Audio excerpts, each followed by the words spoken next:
Great. Perfect. Hi, Thank you. everyone. I'm Jason Blumenthal, or Bloomy, originally from South Africa to Melbourne, but mostly Melbourne. And now I've lived in Israel for 3 years and been running IBC for about 4 years now. IBC has been running, it ran through COVID besides last year, but it ran through COVID in 2020, and we've kind of continued to develop and further drive our program a fair bit. And I'll go through what the program is going to look like in the coming year in 2023. Yeah, and also I think I'll hopefully have time for questions as well. IBC's been going for about 16, 17 years, and we've developed it based on feedback from participants, parents, and staff throughout, and also taking into account a variety of things from around the, I guess, the culture and environment going on at the time. We offer a 5, 7, or 10-month program, with the main part being the 5-month program, which runs from February until, I think 2023 is February 1 until June 29 is the 5-month program. And in this time, and excuse these kind of exact months, which we're going to differ, we're going to be living in 2 main places. It'll be Jerusalem and somewhere, if not in Tel Aviv, around Tel Aviv, which we're changing based on feedback from participants and the Madrichim from this past year to be just 2 main places. That's the first 5 months. And then there's a short break in between the 5 and 7, and then participants can choose to be part of Magen David Adom or camps in America through the Jewish Agency, do internships or a variety of other things. It's in a way a further independent living opportunity for our participants for that July and August period. And then finally, we're still working with Mechina Kolami, which actually stemmed out of IBC a number of years ago, and we've got a very close partnership with them. We're just understanding or working on whether that's going to be a 3 or needs to be a 6-month program, but we'll communicate that in due course. I'll jump on to the following thing, and these are the things that definitely other programs have certain things, but we really additionally focus, value, and work very hard on a variety of these things. Even though I am and sound Australian, and I've got the first point of its program run by Israelis and organized by Israelis, we're part of a very big organization called Tlalim, which is one of the biggest providers in the country of educational tourism and tourism as well. And with that, we have a lot of access to a variety of different things, a lot of resources as well, which we do use. And we've got a very broad network, which allows us to engage in a variety of additional programming and meet additional people, which is great. And the office is mostly Israelis, and they take a part in driving and developing the program along with me and our team. We want our participants to experience Israel, to live in it. They're given a stipend, they're given obviously places to live, and they're able to go to volunteering and spend a day living, as in throughout their 5 months, living as an Israeli. I will focus on wellbeing structures, which is a very, very important point, which the post-COVID, sorry to use the term post-COVID, I'm not sure how we're feeling in Australia about that, but the post-COVID kind of participant is different to the pre-COVID, and as well as that, we've got to adapt a variety of other things, including the well-being and wellness structures. And we have our Madrichim, which I think actually all Madrichim on gap year programs across the board are trained in have a well-being training, but we have additional programming, including specific days in certain weeks where we set it aside as a wellness day for participants to be able to kind of breathe, relax, and take a bit of load off, and also have people to speak to. We always have access for people to speak to, for our participants to speak to, as we understand as we further understand that whole mental health I guess concept going on, and help try and be there for our participants with any and every resource that we can. Our Madrichim selection comes into play with our Madrichim selection, where we choose very specifically. We actually are blessed to always get a huge amount of Madrichim applied to be, or people apply to be Madrichim, and we're fortunate to be able to narrow that down from a large selection to really select the best and the foremost thing is that they are caring for our participants more before educators or before anything, that they're incredibly caring. But then we have an extensive training for them to also develop their educational skills and guiding skills so that they're able to really give participants the kind of whole picture and the whole package of a madrichin. They're able to shape their year's participants, again, 5, 7, or 10 months. We're a pluralistic program when it comes to religion or politics and these kinds of things. We're not there to tell a participant how to feel, act, or what to believe. We're there to give them kind of the smorgasbord and for them to choose kind of the things that are most relevant to them. And we have a lot of, education based around that.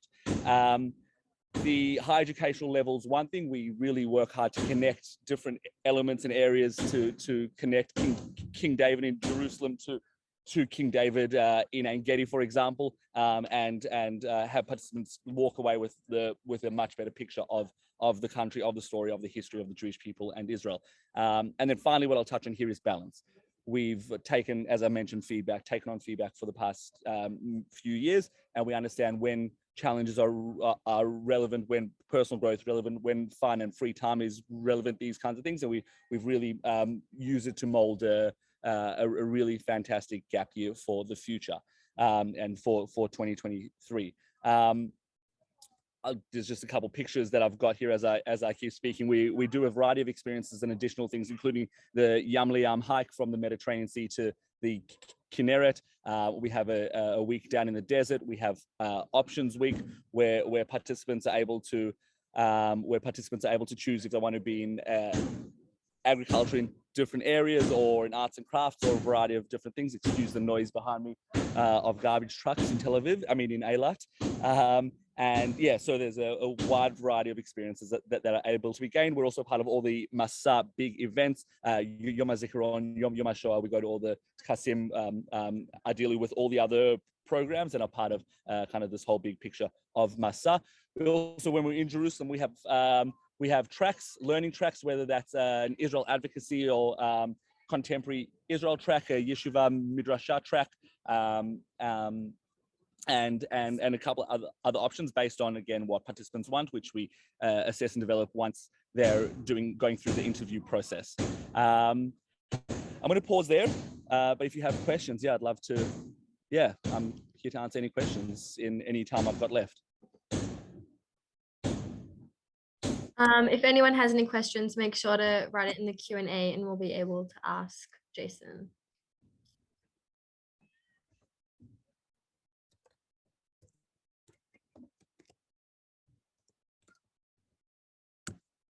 Well, I will just say then, again, our aim of IBC, I didn't go over it, but we really want to be creating leaders for the community, for whatever participants want to do later on. We're not there to tell them to make Aliyah, to join the army or whatever. We create community leaders. We've seen that across different communal organizations in Melbourne and Sydney, Perth as well, and I'm sure other places, and apologies if I've missed anywhere, but we've got people that are running youth movements and other organizations, and that's what we want to do, to create kind of forward-thinking, creative leaders as much as we possibly can.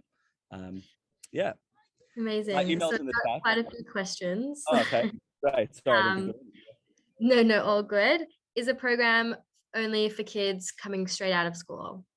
No, our programs are for participants, post-school people from age 18 to 20.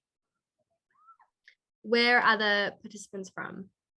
Mostly we're from Australia. We often have participants also from South Africa, New Zealand. We've got a bit of interest from, again, people from the US. We had a couple from the US and Canada this past year, and we always get interest from Britain. And I think there's a couple that are very, very kind of a little bit down the track with wanting to join from Britain. So mostly Australia, South Africa, but a few from around the world. How many people are you planning on taking? Great question. That varies. We'd probably be looking at 50 this year, but if we see that we'll be getting to 80, then we'll kind of open up to get to that number. But we wouldn't take more than 50 if it was just going to be just a few more. Yeah. What kind of volunteering options are available? So many options. It's a great question. We've got things from soup kitchens to childcare, to aged care, to agriculture, urban farming. Kind of the list really goes on, because of our resources, because we're part of Tlalim, part of this big organization that's got a very good name for itself, and because IBC itself has been running, and especially in places like Jerusalem, where people know the purple sweatshirt, the purple jumper that we wear with IBC emblazoned on it. People know IBC and the Australians, so we've made a very good name for ourselves. So there's a lot of different options there, and also people are interested in volunteering in something, then we want to hear about that, because we'll work to organize that, which we do every year. What do you do during the 5 months? And like, can you give like a weekly or daily schedule? Sure. So a daily schedule would look like participants wake up whenever they want in order to get to volunteering by 9 a.m. or to their track by 9 a.m. They volunteer or go to their track until 1 p.m. And they have about 3 or 4 hours in the afternoon, usually about 3 hours until 4 o'clock of free time to go and do their laundry, to make and eat lunch, to go meet friends from other programs, those kinds of things. And then at 4 o'clock, we'll have a program, and then participants will go have dinner, and they will have another program, maybe a speaker, maybe we'll go out on a tour, maybe we'll go to a certain site or activity, and that's basically a day. Throughout a day, we also have throughout a week, we also have one day where participants go on a tour. 1 day a week is a tour day, usually a Sunday, where we'll go anywhere around the country. This is actually a Yum Lium picture that we're looking at, but this is a day we went to the Paris Center in Tel Aviv and looked at a variety of different concepts, including South Tel Aviv and the asylum seeker situation there on this day. So we have different days. We travel around the country and we stay over in many different places as well. How much Hebrew do you learn? There is, during Jerusalem, we do 3 hours a week. So it's for about 10 weeks. We do about 3 hours a week. Can you change your mind on how long you want to do the program while you're there? So like if you're doing the 5 months, decide to do the 10 months?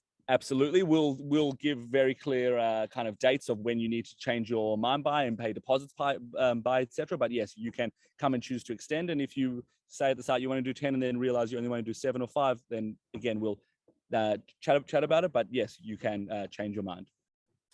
What is the cost? Do grants apply? Great question. Grants apply. Grants do apply. The cost is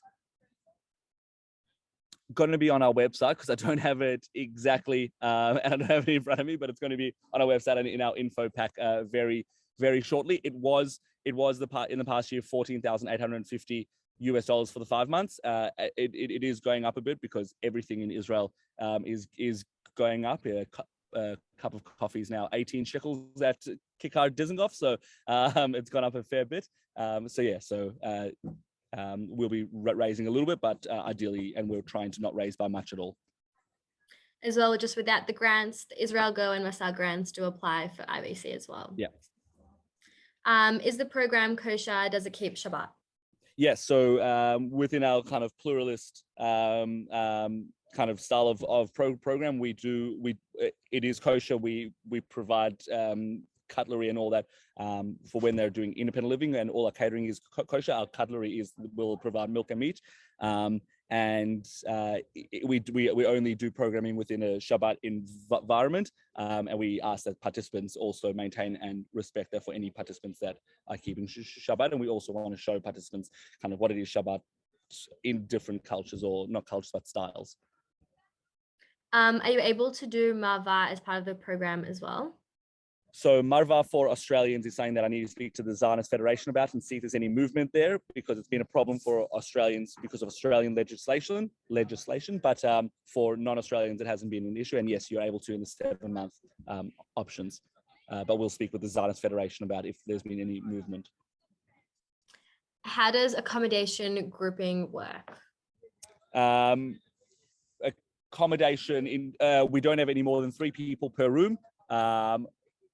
All of our accommodations at this stage are en suite. We don't always have a kitchen in the room, but there'll be a kitchen, like a larger kitchen for the group. for example. But yeah, it varies. And grouping, we have a few different types of groups that we have. We've got committees where participants are able to be active drivers on the program and shape part of the program. And we've got family groups as well, which remain the same for the 5 months of the program. Committees change. And that's based on, again, conversations and interviews with participants to understand what they're looking for and what they want to get out of the program, because we take it all into account and shape the program accordingly. Yeah. How are internships distributed? Can they choose their own internships? Yeah, so we had this past year a lot of really successful internships that participants chose and found themselves, and we worked with them. We worked with Masa here in Israel and with the internship hosts to understand how they were going to do it. And we also provided a variety of different internships with different roles. We had people helping out with finance, people with marketing and social media. In a few different startups, we had people in childcare, so a whole variety of things. Again, Tlalim's got a huge internship department, which we work through then. They bring thousands of people per year and have a lot of different access points. So our internship, I guess, spectrum is very broad. What is the accommodation like? It's a tough question to answer because it's a broad question, but it's generally nice. We don't want to put people in gross things that they're going to be uncomfortable in. We don't want anyone to be uncomfortable, and we understand like the necessity to spend money on that kind of thing to have a nicer bit of accommodation. We have clean, safe locations. Safety is number one with wherever we stay, and we also look for very central locations. If we're in Jerusalem, we're always very central. If we're in Rishon LeZion or Tel Aviv or Netanya, we're always very central. We're not putting people on the outskirts of town. What are the dates of the programs?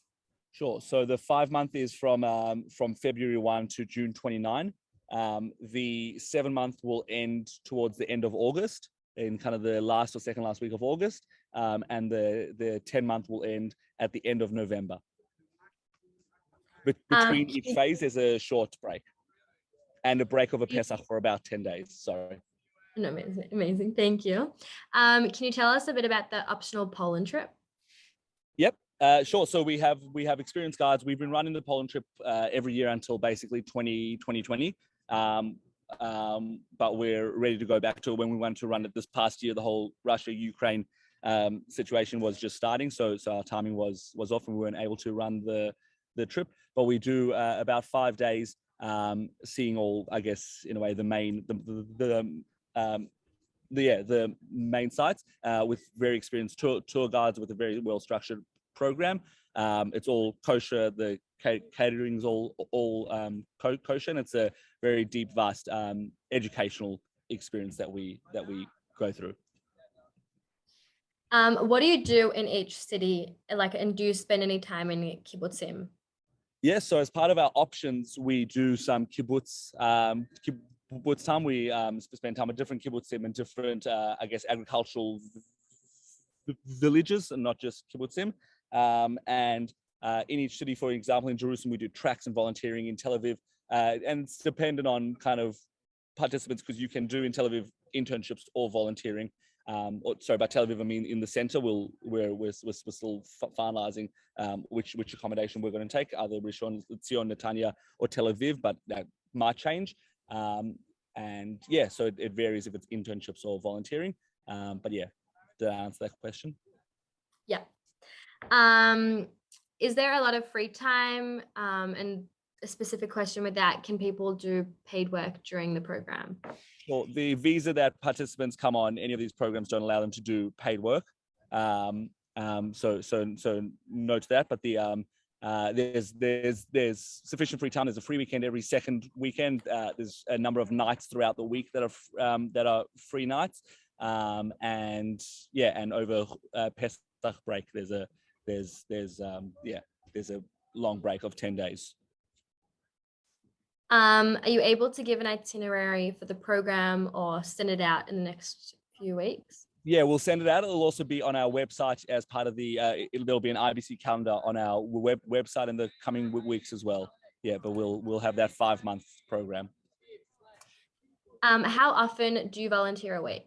We do 4 mornings of volunteering or tracks, and I'll explain what a track is in a second. 4 mornings of volunteering tracks or internships per week. It's about 16 hours a week. A track is an educational track generally, so either yeshiva midrasha or an Israel advocacy or contemporary Israel track, where they're learning something deeper over the time of volunteering. They'll do 2 days of yeshiva midrasha and 2 days of volunteering, or 2 days of yeshiva midrasha and 2 days of contemporary Israel, 2 days contemporary Israel, 2 days volunteering, those kinds of things. That's how a week will look. How many free time weekends, do participants have? Every second weekend, it's about 10 over the 5-month program is a free weekend.